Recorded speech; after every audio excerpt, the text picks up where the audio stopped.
Hello everybody, Retro Game Nerd here. This here is going to be a video to help guy out that's been emailing me questions with he has with his Intellivision that he's been having issues with. It won't power on. Sent me some pictures of the board here. I call it a power supply, but I guess it's a voltage regulator board. This resistor is bad. It's on his is actually fried.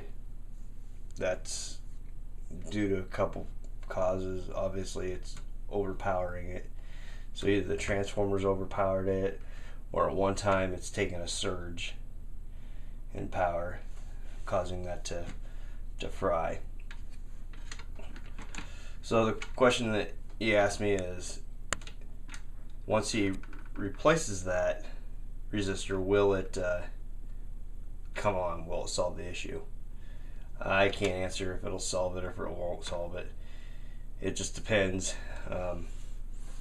Anybody that's ever worked with electricity knows that electricity follows the least power of resistance, and if that was as far as it went, you're fine. But if it's went through this board and into your actual logic board over here, you could be into other problems. But it's definitely worth a shot, and it's only a couple bucks to replace the resistor. I'd try it. First thing I'd try before I even replace it, or after you replace the resistor, next thing I try is disconnecting the transformer here. It's like my other videos I showed you how to test voltage on the transformer. Definitely test the voltage on the transformer, because if this is putting out the wrong voltage and you plug this back in, power it up, you're just going to end up frying it again. So your best bet is to check voltage, make sure you got the correct voltage here.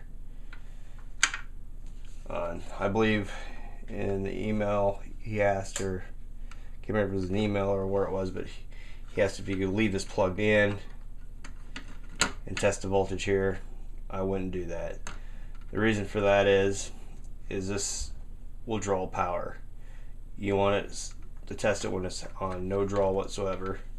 So disconnect it, test it, see what you come up with. As far as replacing this resistor, what I mean in my email that I emailed him about traces lifting up, these boards are extremely old. They're about 30 years old, if not older. So once you go to desolder these connections, which would be this one here and this one here, it'd be these two connections right there. You'd have to desolder to remove that resistor. These are known as traces. These trace points at times will lift up if you desolder. When you desolder, you want to get yourself a decent desoldering gun. Don't get the little cheap bulb you can get for $2 or $3.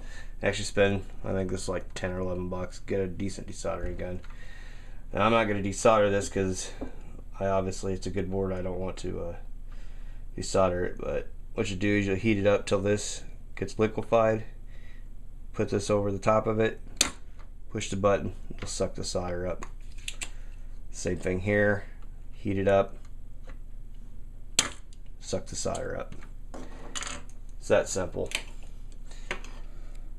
I suggest once you do that, get yourself a meter that does continuity, and all it'll do is it'll beep. I'd show you what I mean, but my meter tonight just broke on me, so I'm not going to be able to show you what I mean.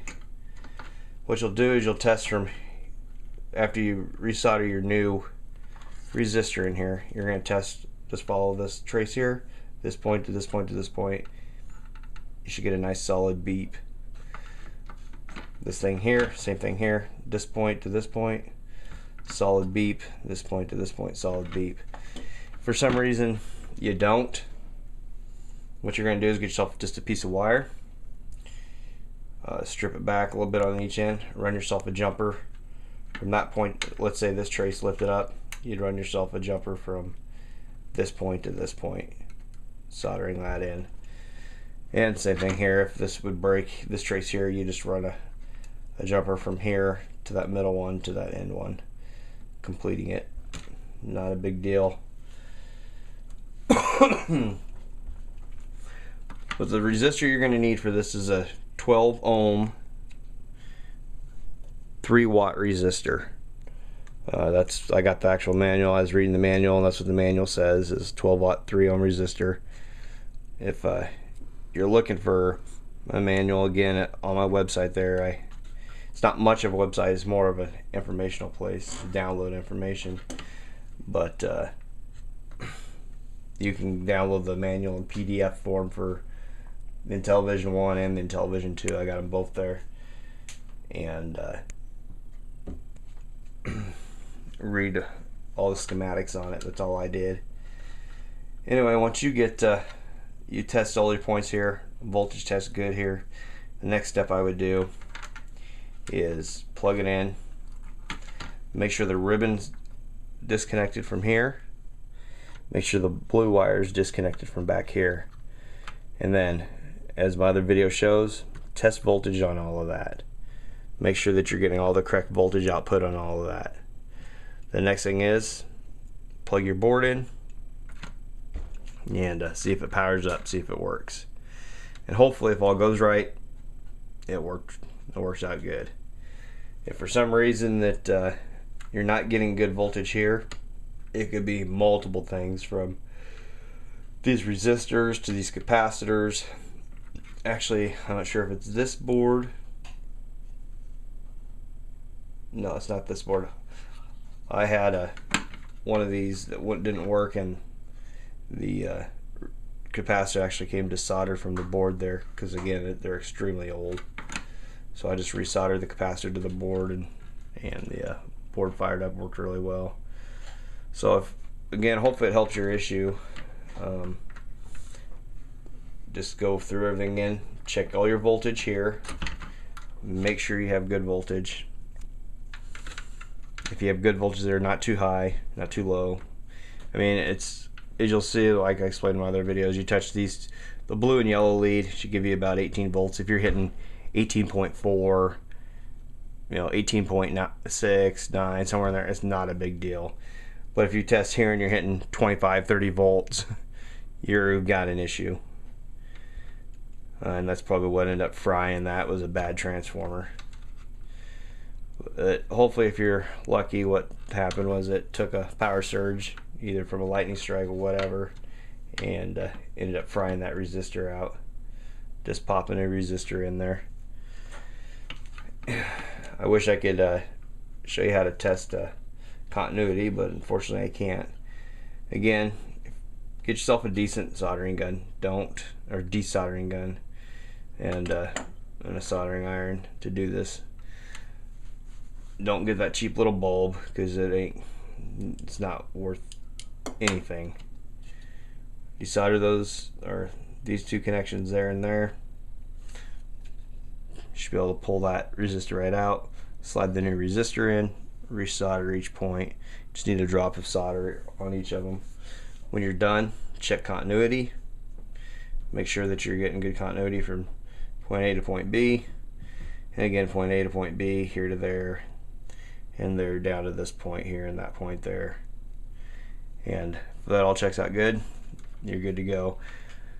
Something you should know is, if you try to test continuity between the resistor here on this leg and this leg, you ain't gonna get continuity, because it is a resistor, it has resistance, so it ain't gonna show a short. So hopefully this helps you out. If you have any questions, any comments, again, feel free to email me, message me, whatever you need to do, and I'll see if I can try to explain it to you any better. And everybody have a good night.